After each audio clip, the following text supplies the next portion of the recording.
Dia das Mães. Hoje eu quero contar a história de um jovem que, apesar de todos os conselhos da mãe, não estava muito interessado em viver uma vida cristã. Se juntou com uma mulher aos 16 anos, teve um filho aos 18, se separou da mulher e se juntou com outra logo em seguida. Também quero contar a história de um dos maiores defensores do cristianismo nos primeiros séculos, Agostinho, ou Santo Agostinho, como é chamado na tradição católica. Mas essas não são duas histórias, é a mesma história. Um dos maiores líderes da igreja e defensores da fé foi também um jovem mundano, sem muita moral e razão de preocupação constante para sua mãe. É justamente por hoje ser Dia das Mães que eu quero contar a história de Agostinho e de sua mãe, chamada Mônica. Mônica é, na tradição católica, a Santa das Mães. Ainda que nós não a chamemos assim, o próprio Agostinho, no final da sua vida, fala sobre a sua mãe como uma luz de Deus para a sua vida e como um exemplo de virtude, de fé e de oração. Mônica veio de uma família pobre, aos 18 anos foi dada em casamento a um homem de 40 anos chamado Patrício. Eles viviam em Tagaste, na África, atual Algéria. Mônica era cristã, mas o seu marido não era. Além de não ser cristão, era um homem rude, violento, beberrão e adúltero. Mais tarde, no livro da sua autobiografia, Agostinho comenta os sofrimentos da mãe, dizendo: ela vivia entre as lágrimas e a oração. Mas apesar de tudo, ela honrava o seu casamento e não difamava o marido. Orava continuamente pela conversão dele. Depois de 21 anos de casamento e de oração, o seu marido finalmente foi convertido. Infelizmente, Mônica não pôde curtir muito a nova vida do marido, porque ele morreu no mesmo ano da sua conversão. Mas Mônica estava feliz pela conversão do marido. Notem, ela orou 21 anos por seu marido até a sua conversão. Mas não era apenas o marido que preocupava a Mônica e que a fazia sofrer. Também o filho a fazia sofrer e a preocupava. Ela tentou dar a Agostinho uma educação cristã, mas ele nunca se interessou muito. Seu comportamento era até meio imoral. Agostinho comentava, nos seus escritos, ele comenta que uma vez ele ficou muito doente, uma doença muito grave, e a mãe cuidou dele do lado da sua cama, e novamente, usando esse período de sofrimento, período de doença, a mãe tentou novamente instruí-lo nas verdades da fé. E naquela ocasião, Agostinho concordava com tudo que a mãe falava, mas foi só melhorar que ele voltou ao que ele diz, as imundícies do mundo. Se juntou com uma mulher aos 16 anos, teve um filho aos 18, se separou, se juntou com outra de novo. Era um cara inteligente, se tornou professor de retórica em Roma, em Milão, se juntou a dois grupos que eram uma espécie de seitas filosófico-religiosas da época, e Mônica se preocupava muito com ele no meio desses grupos, com a sua filiação a esses grupos. E então Mônica, em Milão, ela procurou o bispo de Milão, preocupada com o destino do filho, e contou a história para o bispo. No final da confissão dela, o bispo lhe disse: vá em paz e continue a viver assim, porque é impossível que pereça o filho de tantas lágrimas. Vá em paz e continue assim, porque é impossível que pereça o filho de tantas lágrimas.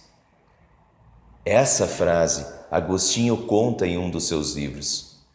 Agostinho também comenta uma outra frase da mãe, dizendo: ela me disse que esperava em Cristo, que antes de partir desta vida me veria um fiel cristão. E isso finalmente aconteceu. Agostinho tinha 33 anos quando foi convertido. E infelizmente, e novamente, dessa vez, Mônica morreu no mesmo ano. Depois de 21 anos, ela viu a conversão do marido, que morreu naquele mesmo ano. E depois de 33 anos, pôde ver a conversão do filho. E então foi a vez dela morrer naquele mesmo ano. Mas Mônica ainda participou com muita alegria do batizado dos seus 2 netos, filhos de Agostinho, que ainda não haviam sido batizados. Segundo as suas próprias palavras, ela disse ao filho: por um só motivo eu desejava prolongar um pouco mais a minha vida, para ver-te cristão antes de morrer. Deus me concedeu essa graça. Que faço eu ainda aqui? Pelo modo como Agostinho fala da sua mãe, que foi ela quem o conduziu à fé, que foi ela quem não deixou de orar por ele, as virtudes dela, sendo luz numa família pagã, com um marido incrédulo, beberrão e adúltero, com um filho desvirtuado. Por tudo isso, a Igreja Católica a canonizou. Ela se tornou Santa Mônica. E em 1430, os ossos de Mônica foram desenterrados e levados até Roma. E ela se tornou a Santa das Mães. Bom, não é para orar por ela, mas em Hebreus capítulo 11, nós temos um capítulo dos heróis da fé. Aqueles que passaram por diversas aflições com fé, que exerceram a sua fé, viveram em fidelidade e são tidos como exemplos de vida e de fé. E certamente Mônica poderia ser mais um quadro na galeria dos heróis da fé de Hebreus capítulo 11. Ela é um exemplo de fé e oração, como tantas outras mulheres de quem temos notícia. Um exemplo de fé e oração com relação ao marido, na questão da bebida, do adultério. Dos 20 anos em que sou pastor, já ouvi inúmeros testemunhos de mulheres que dizem: graças a Deus, pastor, o meu marido parou de beber. Depois de muitos anos, depois de muitos sofrimentos gerados, depois de muita oração, meu marido parou de beber. Essas mulheres poderiam ter deixado os maridos. E é claro que aí entra casos e casos. Há casos de violência em que a vida corre perigo. Depende também da manifestação do bêbado. Talvez haja casos em que não seria nem prudente que a mulher de fato ficasse com o marido. Mas essas mulheres ficaram, enfrentaram os momentos maus orando. Se tivessem deixado, abandonado, talvez o marido estivesse desgraçado, morto hoje, mas hoje os dois estão felizes. Eu não digo isso porque eu acho que a mulher é obrigada a ficar com o marido bêbado e aguentá-lo.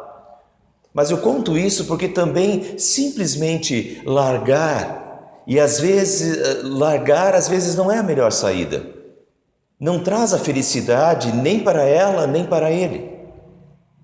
Pode haver, notem, não estou dizendo que há, mas pode haver uma missão de Deus por trás das coisas.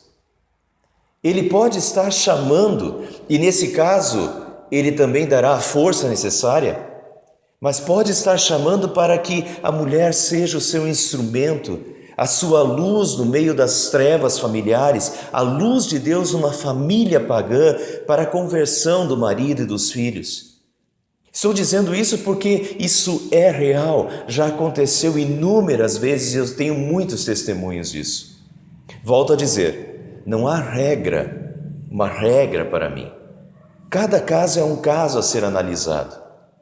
Mas o que eu quero dizer é que a saída não é uma só, ou seja, a separação. Às vezes a saída é pela porta do sofrimento, da oração, de lutar arduamente e finalmente vencer. Ou não, nem todas as histórias também têm finais felizes, mas muitas têm. Mônica também foi um exemplo de fé e de oração na questão do filho. Mônica se preocupou com os grupos não cristãos com os quais o seu filho se envolveu. Assim como tantos pais hoje frequentemente se preocupam ao ver os seus filhos se envolvendo com grupos com ideias ou ideais não muito bons. Novamente, não percam a esperança. Isso não é tão definitivo assim. E principalmente, confie em Deus, não só nas possibilidades dos filhos ou na aparente impossibilidade de conversão de rumo das coisas. Lembrem, Deus converteu Paulo de um perseguidor em um dos maiores propagadores de Jesus. Deus converteu Agostinho e também pode converter os seus filhos, seus netos, marido. Mônica é um exemplo de oração, de fé. Foram 21 anos de oração até ver o marido convertido. 33 anos de oração até ver o filho convertido. Lágrimas e oração. Mães e pais passam por isso. Veem os seus filhos em caminhos errados, em grupos errados, se preocupam com eles. Oração, fé e esperança. E quero terminar mostrando como era essa mãe, Mônica, na visão do seu filho. Agostinho diz: minha mãe era uma luz a iluminar uma casa pagã. O marido infiel e beberrão, um filho desvirtuado, sem dúvida era uma cruz a carregar, que ela carregou como uma missão. Continuou fiel, orando pelos dois, um exemplo para as mães, para não desistir, não perder as esperanças com os filhos que se desviaram, continuar orando por eles. Mônica é um exemplo de mãe de virtude, de fé e de oração. Agostinho também vê a sua mãe como um instrumento a serviço de Deus na sua vida. No seu livro Confissões, Agostinho diz: de quem eram, senão de vós, aquelas palavras que por meio de minha mãe, a vossa fiel serva, pronunciastes aos meus ouvidos? Notem, de quem eram senão de vós? Ele está se referindo a Deus. É Deus. De quem eram senão de vós aquelas palavras que por meio da minha mãe, vossa fiel serva, tu, Deus, pronunciastes aos meus ouvidos? Então, não era ela por si só. Era Deus nela. E através dela, agindo no seu filho. A mãe se torna um instrumento nas mãos de Deus para a instrução do filho, como exemplo de virtude, de fé e de amor. Daí volta a ideia de alguém que chamou os pais de máscaras de Deus. Quando a gente vê, a gente identifica a máscara do Lula, a máscara do Bolsonaro. Os pais, como máscaras de Deus, significa que, ao olhar para os pais, as crianças deveriam poder ver Deus. Através dos pais, as crianças deveriam poder enxergar a Deus. E Deus age através dos pais. Mais tarde, quando Agostinho já era bispo de Hipona, um homem amadurecido na fé, ele claramente viu a sua mãe como uma intermediária entre ele e Deus. De certa forma, os pais são intermediários. Não que os filhos não tenham um acesso direto a Deus, mas durante um bom tempo, os pais serão os intermediários na relação com Deus, levando os filhos a Deus e trazendo Deus aos filhos.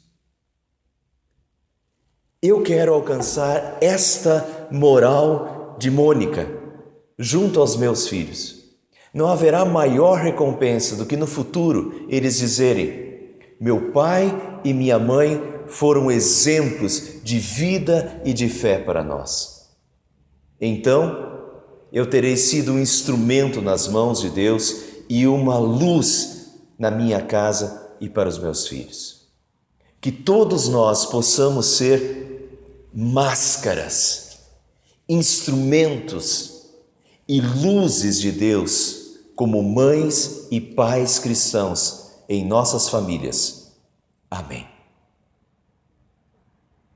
Mãe quer dizer amor, mãe quer dizer pureza, mãe sabe quem eu sou e acha que eu sou perfeita. Mãe quer dizer carinho, mãe quer dizer beijinho, mãe me faz sentir especial.